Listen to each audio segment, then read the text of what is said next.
We're out here in the streets of Scotland, Edinburgh, to teach the lost sheep of the house of Israel. You so-called blacks, Hispanics, and Native Americans. You are God's chosen people according to the Bible. Now, my brother and sister, did you know you're the children of Israel? Ever heard that before? Come closer. Do you see yourself on the sign? Where are you from? Malawi. Okay. Now tell me about the history of Malawi. What's a big act that happened, let's say, a couple centuries back? You got a beautiful country. What about these things on the sign? Did this happen to the people of Malawi? Slavery and so forth? Yes. Did you know this is actually in the Bible? Slavery is in the Bible. We're going to show you what the Bible says about these acts right here. Deuteronomy chapter 28 and verse 68. We're going to get straight to the point. The book of Deuteronomy, chapter 28 and verse 68. Now, brother and sister, as we read, remember, the Bible is a history book of the Israelites. But we're going to read about your history. So the connection is, you are the Israelites. Listen carefully. And the Lord shall bring thee into Egypt again with ships. Now, the word Egypt, according to Exodus 20 and 2, means slavery or bondage, because Moses took the children of Israel out of slavery with Pharaoh. Remember that story? Right. Read it from the top. And the Lord shall bring thee into... So the Lord shall, this is now future tense. After they come out of Egypt, gone through the Red Sea, another slavery is going to happen unto these people in a time to come. And the Lord shall bring thee, and the Lord shall bring thee into Egypt again. Into slavery again in the future. With ships. With ships. With ships. Now, what people on the planet Earth in history went onto slavery by slave ships? Was it not the people of Malawi? The people of Ghana, Nigeria, Togo, Congo? This is our history reading about in the Bible. Read on. By the way whereof I speak unto thee, thou shalt see it no more again. And there ye shall be sold unto your enemies for bondmen and bondwomen. So, my brother and my sister, when we came off the slave ships, was we not sold to our enemies for bondmen and bondwomen, slave men and slave women? Yes, we was. Read the last part. And no man shall buy thee. And no man shall buy you. So what are we seeing? According to the Bible, you are the Israelites because your history matches Bible prophecy. You with me so far? Now, it's not only historical things, it's things happening right now. Read verse 48. Verse 48.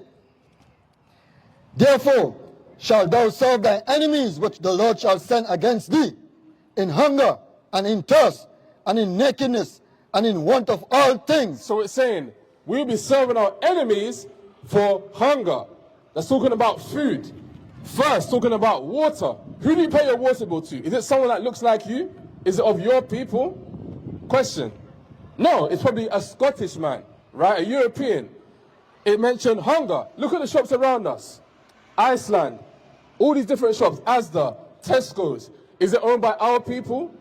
No, it's not. Keep reading. Read it from the top. Therefore shalt thou serve thy enemies which the Lord shall send against thee, in hunger and in thirst and in nakedness. Again, check the tag. Made in China, made in India, Bangladesh, etc. It's never in our countries. And it says for one of all things. So think about it. Anything we want as black people, we have to go to other races for it. Why is this a problem? Because these things cost money. So if I'm taking my income, giving it to this community, that community, how am I ever building up my own? I'm not. That's the process of being a slave. Do you understand? We don't have the yoke of iron on our necks anymore, but we're still in a low condition because we're not being self-sufficient. You get the point? Read on. And in want of all things, and he shall put a yoke of iron upon your neck until he have destroyed thee. I'm just reminding us, the same people that were serving for all these things today did this to us historically. Do you understand? The yokes of iron upon our necks. Come closer so you can see the pictures, right? Read that last part, something very important. And he shall put a yoke of iron upon thy neck until he have destroyed thee. Now notice it says, until he have destroyed thee. Now that destruction is talking about in our minds, not knowing who we are, not knowing who our God is, how to serve him. Because all these things we read about, the slavery, the being at the bottom of society, it happens because of a particular reason. Not knowing God's commandments. Continuing in our sin. That's what sin is, breaking God's laws. Do you understand? So the question should be, if all these atrocities happen to us, and still happen to us, because we break the commandments, the question should be, well, what are these commandments we should be keeping, right? Let me show you. Exodus 20 and verse 8. Today is the Sabbath day. Did you know that? Okay, how do we keep the Sabbath day? Do you know? We keep it holy, but how do we keep it holy? What separates the Sabbath day from a regular day in the week? Work 6 days, you rest on the Sabbath. Right, exactly. Now, are you guys working today? Are you buying and selling today? So all these shops that are open, you're not going to go in and buy? Okay, that's the problem. Nehemiah chapter 10 and verse 41. Now, of course, you didn't know.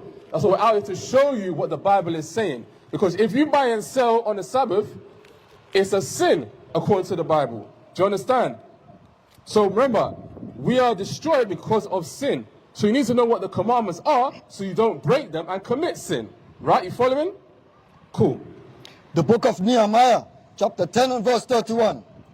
And if the people of the land bring ware or any victual on the Sabbath day to sell. So if the people of the land of Scotland, of Edinburgh, bring items or products to sell on the Sabbath day, what should happen? That we would not buy it of them on the Sabbath day or on the holy day. You see, we should not buy of them on the Sabbath day. Plain and simple to understand, right? Now, Exodus 16 and verse 23. So there's no buying, no selling, no working, and it's one other thing as well that we should not do on the Sabbath day. Read that. The book of Exodus, chapter 16 and verse 23. And he said unto them, this is that which the Lord had said, tomorrow is the rest of the holy Sabbath unto the Lord. So this day right now would be a Friday, the day before the Sabbath, which is today on a Saturday. Go ahead. Bake that which ye shall bake today, and see it that ye will see it. In other words, do all your cooking before the Sabbath, because on the Sabbath you cannot cook. And that which remaineth overlay up for you to be kept until the morrow. Until the morning, sorry. You see that? So cook the day before the Sabbath, so on the Sabbath you can enjoy your food without having to do that labor. Do you understand? Cool. Now, notice how I said that today, the Saturday, is the Sabbath. If we go into Christian churches today, are we being taught that the Sabbath is today or tomorrow on a Sunday? What are we being taught? What day does the Christian church teach us that the Sabbath day is? They teach, is it a Saturday or a Sunday, according to most pastors?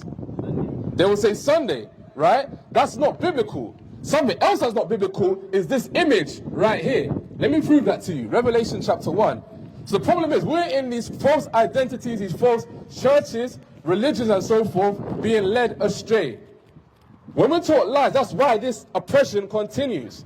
Do you understand? Because Christ said himself, ye shall know the truth, and the truth shall set you free. Go ahead. The book of Revelation, chapter 1 and verse 1. The revealing of Jesus Christ. So the Bible is going to reveal something to you about Jesus Christ. Go ahead. Which God gave unto him to shew unto his servants things which must shortly come to pass. So God's true servants and prophets are going to reveal what we're about to read. So you got to now make an identification and see who are the true prophets of God and who are not. Who's been deceiving me all my life? We're going to show you. Verse 14. Verse 14. His head and his hair were white like wool. Now hold on a minute. The Bible is revealing that Christ's head and his hairs were white like wool. Brother and sister, what texture is wool? Explain that for me. Wool, like a sheep's hair. How would you describe that texture? Look on your flyers. Look on your flyers. You say fluffy. How else? How would you describe, if someone's hair is like wool, like a sheep, how would it look? Would it be straight? It'd be tangled, it'd be curly. Right, exactly right. So, the Bible is saying that Jesus the Christ did not have hair like this. So, who the hell is this then? Let's read on. Because the Bible is showing us this is not Jesus Christ. So someone has been lying to you. That's the point.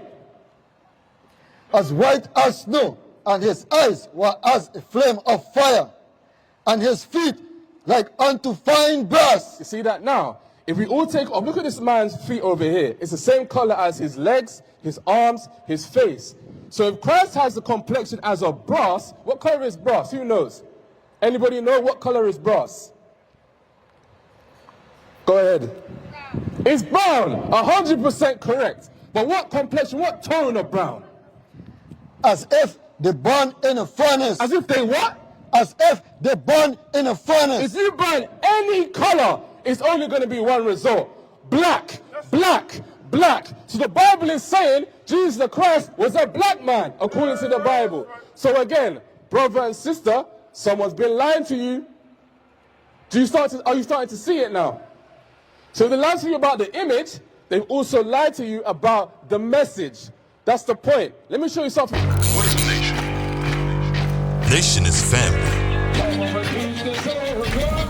Nation is community. Nation is men leading by example. Nation is women's support. Nation is children with role models.